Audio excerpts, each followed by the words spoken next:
What's up, Cooksy Mob? Hey, how are we doing? Man, okay, so SMX. I'm not even gonna make fun of the name anymore. SMX is awesome. This is the premier championship, the premier series in the sport now. This is the one everyone's going to want moving forward. Yes, this year it's kind of the inaugural, but I'm sorry, everything it set out to be, it is and more. With that said, there's a few things I think they could modify for next year to make it even better. But, oh, and I'm going to make fun of Ricky a little bit in this video. So those of you guys that freak out when I do that, maybe skip this one. But I'm definitely going to say some stuff about Ricky because, let's be honest, he's an idiot. Complete Racing Solutions. If you guys want to get in shape, hit up Coach Rob. He's got a program for everybody. Covers everything in your program, from mental, physical, food, you name it. Coach has got you covered. Epic Garage Designs. If you want to do something simple to your garage to create more space and make it look more organized, order up just a wall rack. These pro racks are awesome. You can hang bikes from them. You can put stacked stuff on them. You can hang off of them if they're mounted on a stud. The installer over there, Daniel, is almost 300 pounds, and he hangs off them. That's how he tests the durability when he puts one up. They are badass. So just order those online, throw it in yourself. All you need is a stud finder, and you're good to go. Ride straps. Check out the shirt, Red Pill. I've had a lot of people requesting this shirt. It is on the website now. $19.99. Seriously, that's all. $19.99, and the Red Pill gives you freedom. If you want to ship something by a truck, hit up Precision Transport. Support a trucking company that loves motocross and that also has good customer service. So hit up Precision Transport. And then guys, I am working with Berkshire Hathaway. I am a real estate agent in Las Vegas. So if you're renting a house, buying a house, or selling a house in the Las Vegas area, please reach out to me, chriscooksymedia@gmail.com. Or if you're anywhere in the country, please hit me up before you sell or buy, and I'll refer you and set you up with a Berkshire agent. There's agents all over the country, and I'll make sure you get a good one that will get you the price or the best deal that you want on your house. So, all right, guys, let's get into this thing. You need people like me so you can point your fucking fingers and say, that's the bad guy. So SMX is now the premier championship in this sport. Well, maybe not right now, but give it 3 years, 4 years, 5 years. This is the one kids are going to start shooting for. Yes, outdoors is awesome and it's historic. Supercross is amazing, but this is the big one. This combines both. This has got the money, it's got the prestige. It's at the end, it's the grand finale. This is the one that's going to take over. I absolutely love it. And despite Feld's media manager, Sean Brennan, who's a complete dumbass, telling people he's so worried about anything negative, there's a certain amount of negativity that you need to have to improve things. I just said this is the best series, the most prestigious series, and almost everything they've done was a home run. But there's still some things they can improve on. And these are just ideas. And I understand that but I don't want to take away from how great of a job that they did to put this all together the way they did with the 2 series and, a lot of people dropping their egos.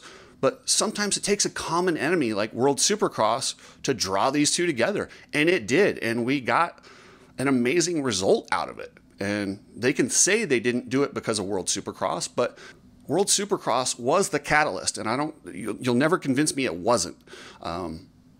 But here's a few things that I would change about SMX. First off, keep the top 20. I'm sorry, Phil. Phil Nicoletti doesn't like the way you have to qualify. If you're not in the top 20 points, you have to hit the LCQ at every round. I like that. Keep that. But what they need to do is everything beyond that. There's 22 gates on that, or 22 gates, that they can fill.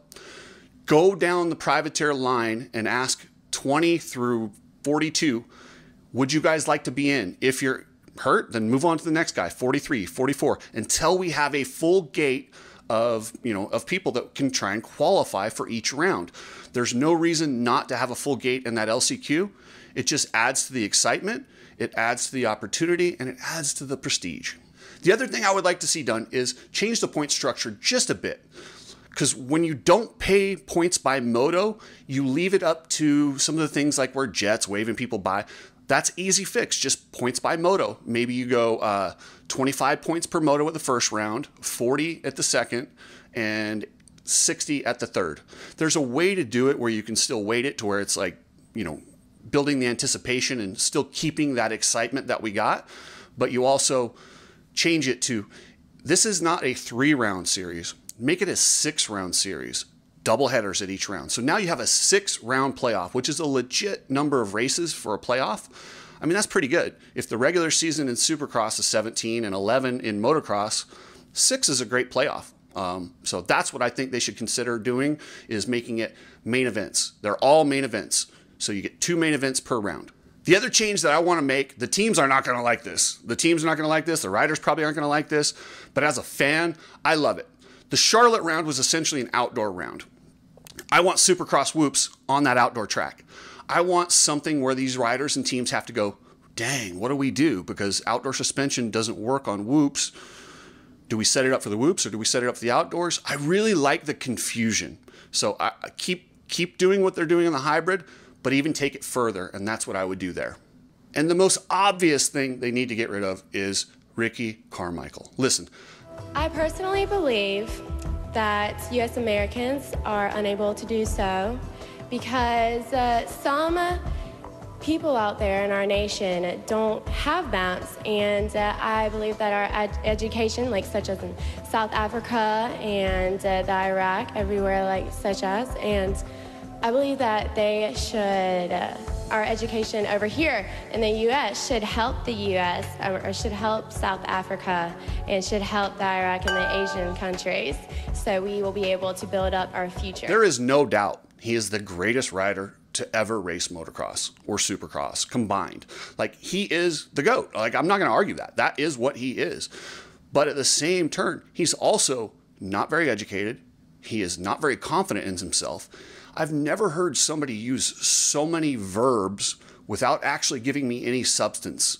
He is so afraid to hurt anyone's feelings or maybe even show what his true opinion is. I think he's afraid that we'll all see through and see that he's really not very smart. But guess what, Ricky? We already know you're not that smart. He should listen to Jason Thomas. Jason Thomas is good. He is so good. Look at the way he gets to the point. He's concise with his words, and he actually gives you substance. Ricky spends about 90 seconds going, I feel like the traction is exponentially perfect, which drives the bike forward, which could make for a better race long term, but these guys are all amazing. He really goes in a circle, and he doesn't actually say anything, and that drives me absolutely bananas. And like I said, he is the greatest of all time, so I don't want to... It does suck crapping on him like this, but he's not very good. James is awesome. James also isn't the best with language, and neither am I. And I'm not saying I could do it. I'm just saying I like that James gives me a true opinion. He's not scared to put it out there. He says things without qualifiers. I'm so tired of these qualifiers where, I feel, I think. Well, you're in the booth. We know you feel. We know you think, because you're the one talking. You don't have to say it every single time. If you're trying to fill airspace, don't. You're the color man. Lee Diffie's the guy that fills space. Let Lee fill the time. When Lee comes in, you give a concise point and then toss it back to Lee. You'd think at this point he'd probably have understood that. Maybe he should watch Troy Aikman and Joe Buck in football and just take a look at it. I don't see Troy Aikman going, I feel and I think. Troy Aikman gives a real opinion. Tony Romo, same thing. Ricky just doesn't get that, and I don't know that he ever will. So he just needs to go. There's a place for him in this sport. Look at what he did with Triumph. That was pretty cool that he rode around on that new Triumph. And like I said, the dude can still ride. So I'm not saying kick him out of the sport. I'm just saying, just get him out of the booth. That's it. There's a place for him in the sport. It's just not in the booth. The other thing that I really would like to see on these tracks, and this was perfect at the LA race, but the other races, they kind of missed out. Bowl turns. I don't know if they could do it at some venues, but they've got to try to figure out how to make bowl turns. In particular, they should always have 2 bowl turns preceding the finish line. It makes for a passing opportunity all the way to the end, and it adds intrigue to the sport. It's pretty easy fix. I mean, just a bowl turn before the finish line. I think that should be standard on almost all Supercross or outdoor tracks, if possible, at least in the Supermoto where you're creating the track. Outdoor tracks are what they are. They've been there for years, and I don't want to try and reinvent the wheel there. But Supercross tracks and SMX tracks should all finish with a couple bowl turns to just leave opportunities for exciting passes. We all want to see that. Yeah, that's it.